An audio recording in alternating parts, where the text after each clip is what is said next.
आगे बढ़ रहे हैं। यूट्यूबर और इन्फ्लुएंसर एल्विश यादव को लेकर इस वक्त की बड़ी खबर सामने आ रही है। गुरुग्राम में एल्विश यादव के घर पर फायरिंग हुई है।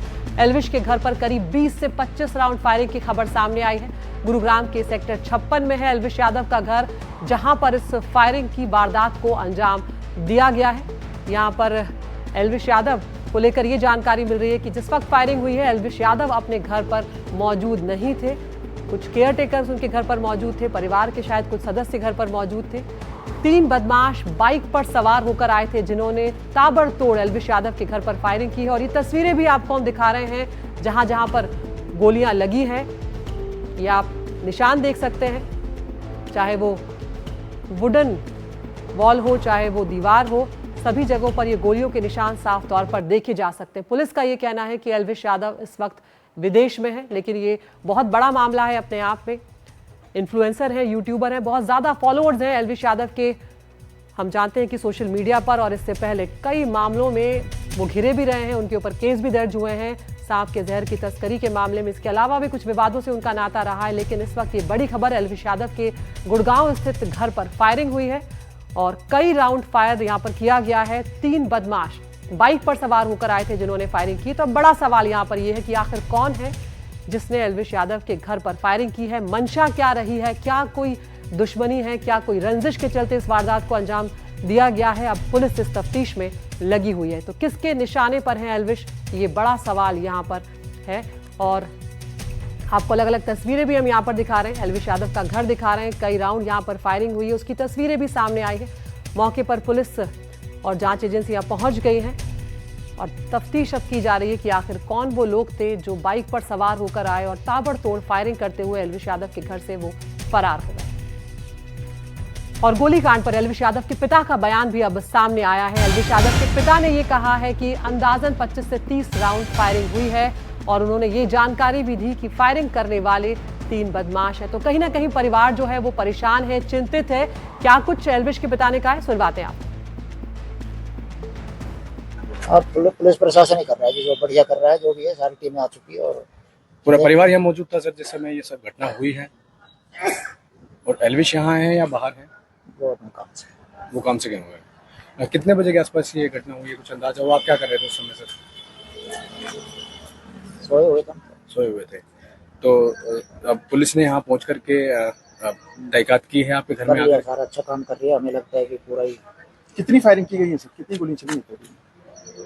अंदाजा सर कोई आपको? अंदाजा 25-30 होगी। सर कोई वार्निंग भी इससे पहले आपके परिवार को परेशान करने की कोशिश की कहीं किसी द्वारा? एल्विश को कोई धमकी वगैरह आई हो सर? अभी तक कुछ। अच्छा, सीसीटीवी फुटेज में कितने बदमाश कैद हुए हैं सर, कितने युवक थे? 3 दिख रहे हैं, 3 मतलब 2 दिख रहे हैं, एक उधर बाइक, मतलब बाइक आई है जैसे 3 दिख रहे हैं, लेकिन 2 ही गेट पे दिख रहे हैं। तो सर घर के बाहर खड़े होकर के सरेआम उन्होंने गोलियां चलाई हैं। तो एल्विश के पिता को आपने सुना, उनका कहना है कि सीसीटीवी में दिखे हैं 3 बदमाश जो आए थे, जिन्होंने फायरिंग की है। अब इस फायरिंग के मामले में पुलिस का बयान सामने आया है। पुलिस का कहना है कि सुबह 5:30 से 6 बजे के बीच में ये फायरिंग की वारदात की गई है और घटना में किसी को भी गोली नहीं लगी, ये भी पुलिस ने जानकारी दी है। और साथ ही बताया है कि बाइक सवार 3 लोगों ने ये फायरिंग की है और एल्विश यादव हरियाणा से बाहर है। हमारे सहयोगी मुकेश सिंह सेंगर हमारे साथ यहाँ पर जुड़ गए हैं। मुकेश, क्या डिटेल्स इस वक्त मिल रहे हैं? क्योंकि सबसे बड़ा सवाल यही होगा मुकेश कि आखिर किसके निशाने पर है एल्विश, क्योंकि ताबड़तोड़ फायरिंग की गई है। देखिए, गुरुग्राम पुलिस के मुताबिक 3 लोग बाइक पर सवार होकर आए थे और सेक्टर 56 में एल्विश यादव घर है। घर के बाहर आने के बाद बाइक पर सवार जो 2 लोग थे उन्होंने फायरिंग की, जबकि एक शख्स पीछे खड़ा रहा। पुलिस के मुताबिक करीब 12 राउंड फायरिंग हुई है, क्योंकि मौके से करीब 12 जो है खाली कारतूस बरामद हुए हैं। पुलिस इस मामले में जो सीसीटीवी फुटेज है पुलिस ने उसे जब्त कर लिया है और पुलिस सीसीटीवी फुटेज में आरोपियों की पहचान करने की कोशिश कर रही है।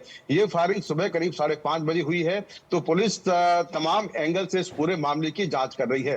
हालांकि अभी तक इस फायरिंग को लेकर किसी ने भी जिम्मेदारी नहीं ली है। पुलिस का कहना यह है कि वो अलग अलग एंगल से इस पूरे मामले की जांच में लगी हुई है। लेकिन अगर हाल में देखें तो गुरुग्राम में जो बड़े चेहरे हैं, जो नामचीन चेहरे हैं, उन पर लगातार फायरिंग के मामले सामने आ रहे हैं। इससे पहले सिंगर राहुल फाजिलपुरिया पर फायरिंग हुई, उसके बाद उनके जो फाइनेंसर थे रोहित शौकीन, उनको गोली मारकर उनकी हत्या कर दी गई और इसकी जिम्मेदारी गैंगस्टर हिमांशु भाऊ के खासम खास सुनील सरधानिया ने ली और ये कहा कि ये 5 करोड़ रुपए का जो डिस्प्यूट है उसको लेकर फायरिंग कराई गई है। अब यहाँ पर यह बात आती है कि आखिर जो एल्विश यादव हैं उन पर फायरिंग कौन करा सकता है, तो इसमें अलग अलग एंगल है। एक एंगल ये भी है कि जो एल्विश यादव हैं वो बिग बॉस की सिलेक्शन कमेटी में हैं और इसको जो है सलमान खान होस्ट करते हैं। तो हो सकता है कि लॉरेंस बिश्नोई गैंग ने ये फायरिंग करवाई हो, क्योंकि हाल ही में लॉरेंस बिश्नोई गैंग ने दावा किया था कि उन्होंने कनाडा में कपिल शर्मा के कैप्स कैफे में फायरिंग करवाई थी, क्योंकि कपिल शर्मा ने सलमान खान को अपने शो में बुलाया था और ये भी कहा था कि जो भी सलमान खान के क्लोज है या उसे काम दे रहा है उस पर वो फायरिंग करवाएंगे। तो इसमें लॉरेंस बिश्नोई गैंग का एक एंगल है और इस एंगल को भी पुलिस देख रही है, क्योंकि जो बिग बॉस की सिलेक्शन कमेटी है उसमें एल्विश यादव हैं। हालांकि एल्विश यादव भी देश से बाहर है, कहा जा रहा है कि वो लंदन में है।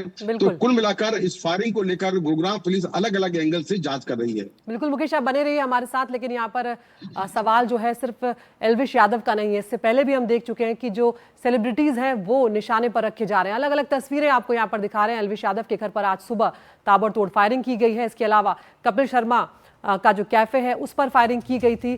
फाजिलपुरिया जो राहुल यादव हैं उनके ऊपर भी फायरिंग हुई थी, जिसमें वो बाल बाल बचे थे और इस तरह से सिंगर बादशाह जो हैं उनके ऊपर भी हमला करने की कोशिश की गई थी। तो मुकेश, यहाँ पर यही बड़ा सवाल है कि किस तरह से आखिर ये जांच की जा रही है, क्योंकि तमाम सेलिब्रिटी जो हैं वो निशाने पर आ रहे हैं। देखिए, बिल्कुल गुरुग्राम से लेकर चंडीगढ़, चंडीगढ़ से लेकर कनाडा, तमाम जो सेलिब्रिटीज हैं या तो वो या उनके जो घर हैं या उनके जो कैफे हैं वो गैंगस्टरों के निशाने पर हैं। इससे पहले कपिल शर्मा के कैप्स कैफे पर कनाडा में सरे में 2 बार फायरिंग हुई। बादशाह जो सिंगर हैं उनके चंडीगढ़ के बार में बम से हमला किया गया, जिसकी जिम्मेदारी गोल्डी बराड़ ने ली। और उसके बाद अभी कुछ दिन पहले ही जो गुरुग्राम में सिंगर जो है राहुल फाजिलपुरिया रहते हैं, उनके गाड़ी के ऊपर फायरिंग की गई, उनके काफिले पर फायरिंग की गई। हालांकि वो उस हमले में बाल बाल बच गए थे, लेकिन इसके बाद उनको गैंगस्टर हिमांशु भाऊ के खासम खास सुनील सरधानिया ने सोशल मीडिया पोस्ट करके धमकी दी और ये कहा कि अगर उनका 5 करोड़ रुपए नहीं लौटाया तो बारी बारी से हर एक महीने उनका एक खास आदमी मारा जाएगा। तो कुछ दिन पहले फाजिलपुरिया के फाइनेंसर रोहित शौकीन की हत्या कर दी गई। कपिल शर्मा पर फायरिंग की जिम्मेदारी लॉरेंस बिश्नोई ने ली और कहा कि ये सलमान खान को उन्होंने अपने शो में बुलाया था। तो यहाँ भी ऐसा लगता है एक एंगल हो सकता है कि जिस तरह से बिग बॉस में जो सिलेक्शन कमेटी है उसके जो सिलेक्टर हैं वो एल्विश यादव भी हैं, तो इसको लेकर भी एक एंगल से जांच की जा रही है कि क्या लॉरेंस बिश्नोई गैंग ने फायरिंग करवाई है। फिलहाल शूटरों की पहचान करने की कोशिश की जा रही है और तमाम जो सीसीटीवी कैमरा का फुटेज है उसको देखा जा रहा है। जी बहुत बहुत शुक्रिया मुकेश, आप नजर बनाए रखिए। अपडेट के लिए हम आपके पास लौटेंगे। तो एल्विश यादव के घर पर फायरिंग हुई और तमाम एंगल से पुलिस इस वक्त जांच कर रही है।